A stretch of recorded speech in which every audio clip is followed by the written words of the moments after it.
Medias TV good evening news. Chandrababu పేరు చెప్తే ఒక మంచి గుర్తుకు రాదు, ఒక పథకం కూడా గుర్తుకు రాదు అని సీఎం జగన్ ఎద్దేవా చేశారు. చంద్రబాబు నాయుడు గారి పేరు చెప్తే ఆయన చేసిన ఒక్కటంటే ఒక్క మంచి గుర్తుకు రాదు. ఆయన పేరు చెప్తే ఒక్కటంటే ఒక్క మంచి స్కీము కూడా గుర్తుకు రాని పరిస్థితి చంద్రబాబు నాయుడు గారిదైతే, ఇక దత్తపుత్రుడి పేరు చెబితే ఏం గుర్తుకొస్తుందో తెలుసా? నా అక్క చెల్లెమ్మలకు దత్తపుత్రుడి పేరు చెబితే వివాహ వ్యవస్థను భ్రష్టు పట్టించే ఓ మోసగాడు గుర్తుకొస్తాడు.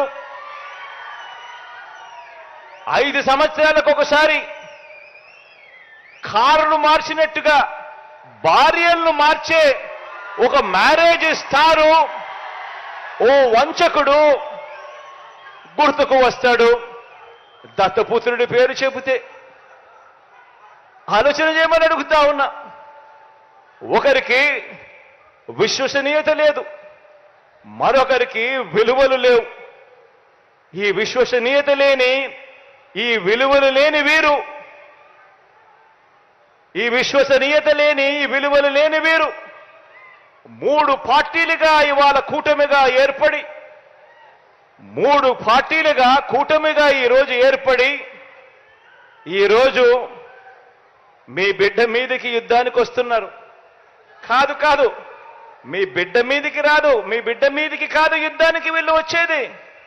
3 పార్టీలుగా వీళ్ళు కూటమిగా ఏర్పడి పేదవాడి భవిష్యత్ మీదకి వీళ్ళు యుద్ధానికి వస్తా ఉన్నారు.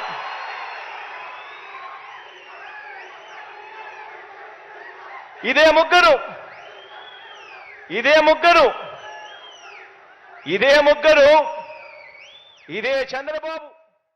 నందిగామ పట్టణంలోని పాత బైపాస్ పెట్రోల్ బంక్ వద్ద నుంచి భారత టాకీస్ వరకు డివైడర్ నిర్మాణంలో అవకతవకలను, నాణ్యత లోపాలను పార్టీ నియోజకవర్గ ఉమ్మడి ఎమ్మెల్యే అభ్యర్థి తంగిరాల సౌమ్య పరిశీలించారు.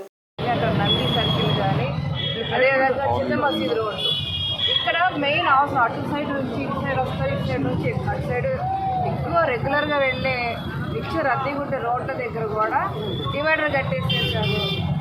అసలు అవసరం లేని చోట్ల మాత్రం ఓపెన్ చేశారు.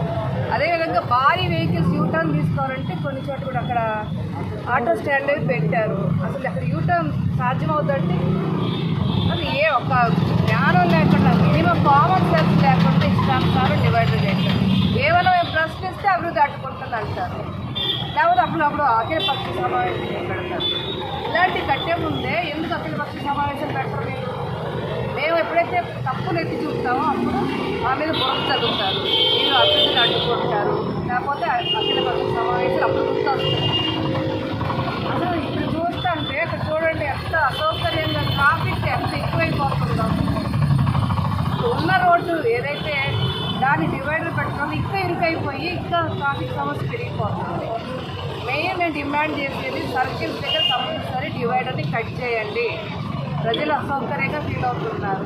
ఇప్పుడు ఇద్దరు ముందు మాట్లాడారు, అక్కడ నంది సర్కిల్ దగ్గర, బాలకాటి సర్కిల్ దగ్గర, చిన్న మసీదు సర్కిల్, ఈ 3 ప్రధానంగా మాకు అక్కడ డివైడర్ కట్ చేయాల్సిందిగా ప్రజలు డిమాండ్ చేస్తారు. తప్పకుండా ఈ ప్రభుత్వం స్పందించి వెంటనే కమిషనర్ గారు కానీ ఇవన్నీ వీళ్ళు దృష్టిలో పెట్టుకొని వెంటనే బాధ్యత చర్యలు తీసుకోవాల్సిందిగా మేము డిమాండ్ చేస్తాం.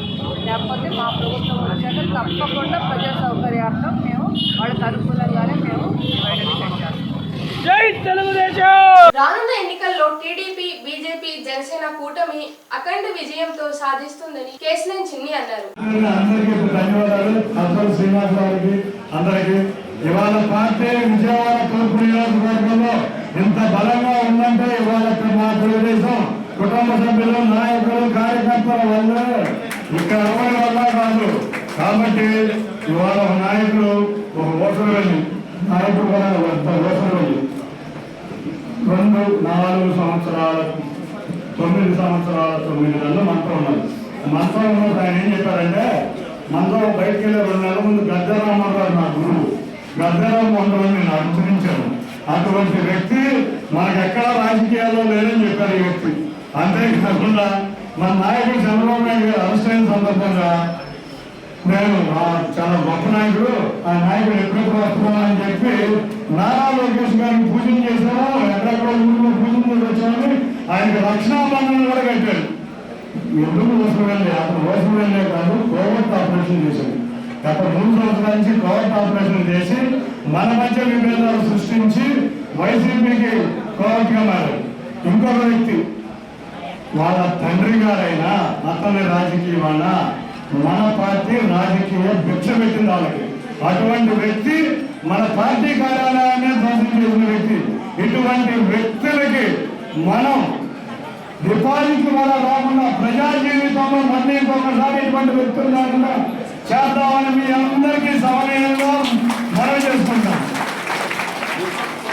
వాళ్ళొక్కడే గుర్తుంచుకోండి, రామ్మోహన్ రావు అంటే అభివృద్ధి, అవినాష్ అంటే విధ్వంసం, జగన్మోహన్ రెడ్డి విధ్వంసం, చంద్రబాబు నాయుడు గారు అంటే అభివృద్ధి. ఈ విషయాలు ఇంకొక మనకి 40 రోజులు సమయం ఉంది. మనం ఏం చేశామో చెప్పుకోలేని పరిస్థితుల్లో మనం అనుకోవాలి. పోయినసారి మన అధికారులు రాలేకపోయాం.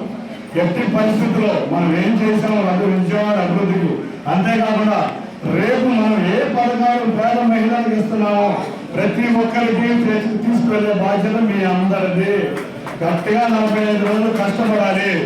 ఎక్కడైతే మనం వీక్గా ఉన్నామో, అంటే వీక్ అంటే అర్థం కాదు, ప్రతి మా అన్ని నియోజకవర్గాల్లో అత్యధిక మెజార్టీ రాబోతుంది. కానీ బ్రహ్మాండమైన మెజార్టీ రావాలి. ఎక్కడైతే నిరక్షరాస్యులు ఉన్నారో, నిరుపేదలు ఉన్నారో వాళ్ళ దగ్గరికి వెళ్ళి చంద్రబాబు నాయుడు గారు ఇచ్చిన పథకాలు వాళ్ళ చెంతకు తీసుకెళ్తే ఆ పథకాలే గెలిపిస్తాయని మీ అందరికీ సరళంగా తెలుసుకున్నా. ఒక్కటి రాష్ట్ర తెలుగుదేశం పార్టీ గురువారం నాడు విడుదల చేసిన 2వ జాబితాలో కూడా పెనమలూరు నియోజకవర్గం టీడీపీ అభ్యర్థిగా బోడే ప్రసాద్ పేరును ప్రకటించకపోవడంలో వందల మంది ఆయన అనుచరులు పార్టీ కార్యాలయం వద్ద ఆందోళనకు దిగారు.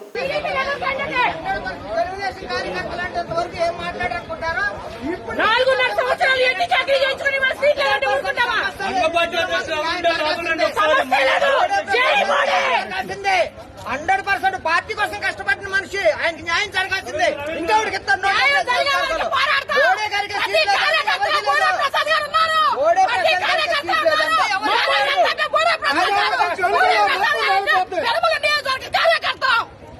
కాదు. బోడే ప్రసాద్ గారు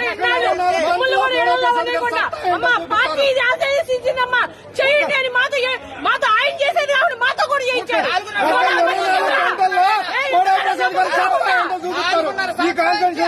ఆయన తిరిగేది కాకుండా మమ్మల్ని కూడా తిప్పాడు. చంద్రబాబు నాయుడు గారు పెట్టిన ప్రతి మ్యానుఫాక్చరింగ్ కూడా బోడే ప్రసాద్ గారు నెరవేర్చేదా లేదా? సార్ మీరు ఒక్కసారి వినండి. చంద్రబాబు నాయుడు గారు మేము వర్క్ నేసిన వాళ్ళకి బోడే ప్రసాద్ గారిని గెలిపించుకున్నంత వరకే ఈ మేము గెలిపించుకొని తీరుతాం. ఇదిగోండి రేపు జరిగే అసెంబ్లీలో మొదటి స్థానం గెలిస్తే బోడే ప్రసాద్ గారికి ఫస్ట్ స్థానం వస్తుంది. గెలిచిన ఫస్ట్ పెనమలూరే.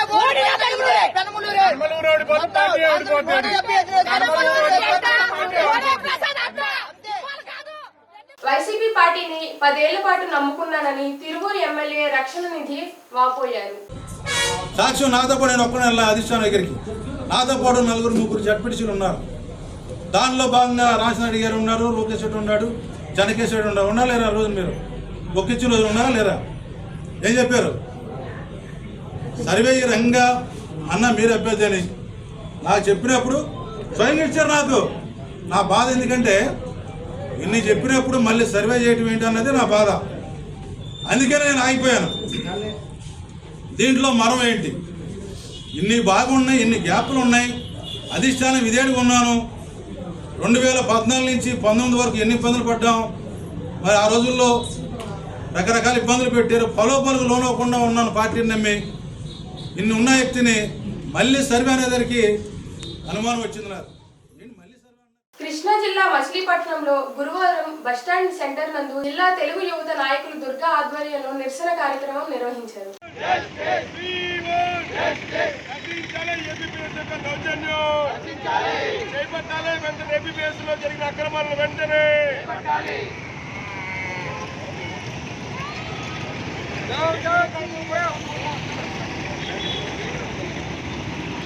అందరికీ నమస్కారం.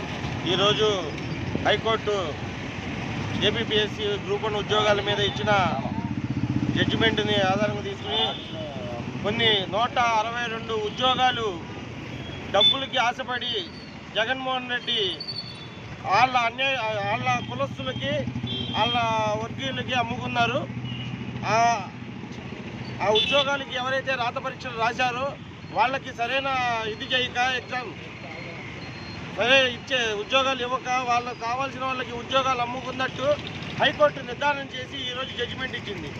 ఇది 2018లో చంద్రబాబు నాయుడు గారు నోటిఫికేషన్ ఇస్తే గ్రూప్ 1కి 162 గ్రూప్ 1 పోస్టులకి నోటిఫికేషన్ ఇస్తే 2019 మే 22వ తారీఖున ఈ ఎగ్జామినేషన్ జరిగింది. దీంట్లో జగన్మోహన్ రెడ్డి తనకు కావాల్సిన వాళ్ళకి పేపర్లు దిద్దించుకుని ఇదే మంగళగిరి ఆఫీస్ దగ్గర జరిగిన హైలాండ్లో ఎగ్జామ్ పేపర్ దిద్దుబాటులో వాళ్ళు తనకు కావాల్సిన వాళ్ళకి పోస్ట్ వేసుకున్నారు. అది ఈరోజు నిర్ధారణ జరిగి హైకోర్టు దీన్ని 162 పోస్టులను కూడా సస్పెండ్ చేయడం జరిగింది. ఈ వార్తలు ఇంతటితో సమాప్తం.